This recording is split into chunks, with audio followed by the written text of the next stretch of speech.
Today I want to talk about Nick Saban. All that's coming up after the bumper. Don't be cornering me. Hold up. Time. You gotta help me with that corner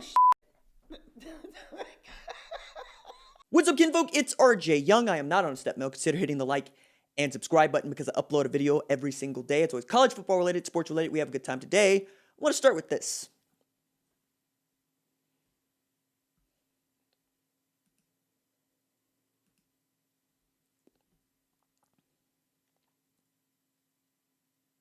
When Nick Saban finished his last season as a player at Kent State in 1972, he believed he was through with football. Forever. And what did he aspire to do with his life? Run a car dealership. Thought it was better to sell cars than to fix them up, he said in Monty Burke's Saban, The Making of a Coach. Don James convinced Saban to stay on as a grad assistant for his Golden Flashes. That decision sparked the greatest college football coaching career in the 151-year history of the sport. Over the course of nearly 50 years as a coach, Saban developed his own philosophy for not just competing but dominating the game, called the process. Inside of the process, he dialed in analytically on grading recruits. He taught his staff to evaluate dozens of characteristics among the population they were recruiting. He measured everything from toughness to hip flexibility to academic achievement, and he was meticulous. Different colored dots were put next to names. Green meant that a kid had character issues. Red meant potential academic problems, Burke wrote. Eventually, all of those bits of information were processed into an overall grade, from 1 to 5, with 1 being the best. To date, the best grade an incoming recruit ever received was 1.8, Julio Jones. While at Michigan State, John Miller said he once reached the unattainable after a game against Illinois. I graded out 100% on the film of that game. Saban never gave out a perfect grade, though, so he took a point off. My jersey came untucked or something. Which underscored the central ethos of the towel of Saban. No one is perfect, and the process of winning is more important than actually winning.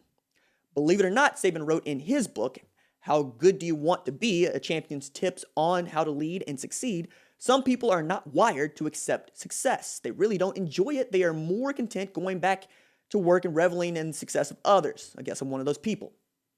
Only one of those people might be able to do what he did in putting together 2 of the greatest recruiting classes of all time. And he owns a stake in a car dealership. 4, actually. So is it this 2017 that's the greatest of all time? There's an argument for this, certainly. The 2017 class already counts 4 first-round NFL draft selections. Tua Tagovailoa, Jedrick Wills, Henry Ruggs, and Jerry Jeudy were each selected among the first 15 picks in 2020. If Devontae Smith, Jalen Waddle, Mac Jones, or Najee Harris go in the first, and at least one of them will, that's 5 first-rounders in one class with a chance of as many as 11 if the NFL thinks that Christopher Allen, LeBron Ray, or Dylan Moses are that good. Is it likely that 11 players from that class go in the first round? No, but the possibility is there, and that's the point. The 2017 class put together a 51-4 record. It boasts 4 top 5 Heisman finalists, including 3 in 2020 alone, 9 All-Americans, 3 college football playoff appearances, and 2 national titles. It's the only team to run through the SEC schedule 11-0 and finish 13-0, 52-24, with a victory against number 3 Ohio State in the national championship game.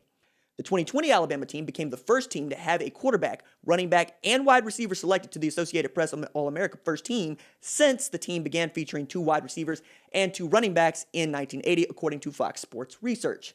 All 3 were in the 2017 class: Jones, Smith, and Harris. The only other class to consider in the modern era is yet another group of Saban Saiyans who probably performed their conditioning on Planet Vegeta. That's the 2008 class. The nucleus of that class consisted of Julio Jones, Mark Barron, Courtney Upshaw, Mark Ingram, Marcel Darius, Terrence Cody, Dante Hightower, and others. That class won 3 national titles in 4 years, counted 5 first-round picks while putting together an overall record of 60-7.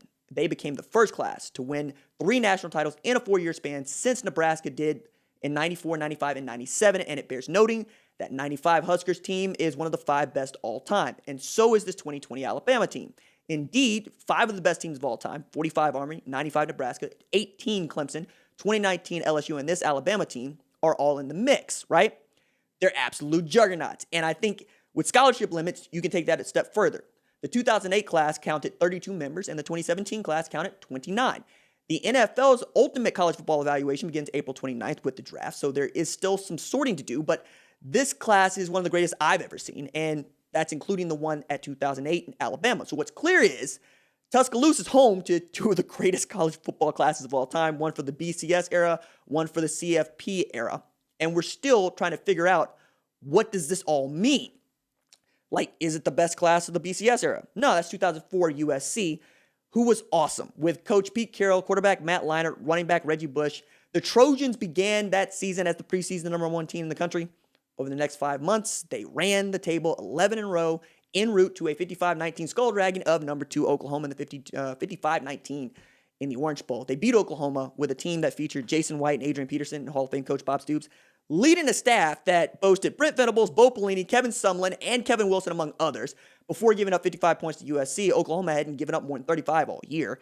Had the Sooners put 55 up on USC and held them to 19, they'd be one of the best teams of the BCS era. That game was that important. And Venables would have been defensive coordinator on two of the best teams in the modern era, because 2018 Clemson is still the best team of the CFP era, one of two teams to run the table 15-0 since the Pole era began in 1936, the other being the 2019 LSU Tigers. The Death Valley Tigers, though, never gave up more than 35 points in a game in 2018. In fact, the last 3 games, the ACC title, the Cotton Bowl, and the national title, they gave up 29 points total, and they held Saban to 44-16, right? 16 points for Alabama. A team gave up just 13.1 points per game in an era where targeting exists, pop passes exist, and run pass option exists. It's also the reason 2019 LSU and 2020 Alabama aren't the best teams of the era. Tigers gave up 21.9 points per game. The Tide gave up 19.4 points per game, even though both averaged better than 48 points per game. Defense wins championships, and Clemson's 2018 defensive scoring feat might never be repeated.